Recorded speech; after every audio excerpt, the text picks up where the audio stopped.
Upin komen lah. Hari ni aku nak cuba buat resipi gulai kemahang ikut apa yang aku nampak dalam cerita Upin. Nampak tu semua? Itulah pokok keladi kemahang. First kali kita nak cari pokok keladi. Cumanya aku tak sure lah pokok keladi aku jumpa belakang rumah ni keladi kemahang atau bukan. So pada sesiapa yang tahu cuba bagi tahu kat komen. So aku buang daun dia, lepas tu aku ambil batang dengan suluh dia. Lepas tu pocong-pocong dia. Jangan lupa taruh garam dan asam keping sekali.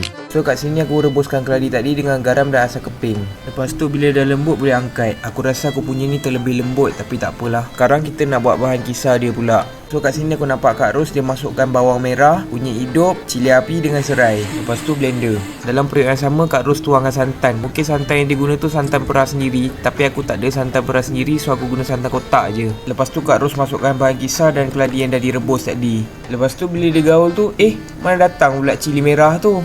So aku pun tambah sendiri. Kat sini aku tak sure dia taruh daun apa, so aku taruh daun limau purut je. Kalau korang perasan dia tak taruh apa-apa garam atau apa-apa rasa kan, so aku tambah sendiri. So rasa dia macam masak lemak biasa je sebenarnya. Orang tua ni lebih-lebih je sebenarnya. Tapi keladi tu memang sedap bila kunyah-kunyah, ada lembut je. So dan resipi Palatau aku hari ni, jangan lupa follow. Bye.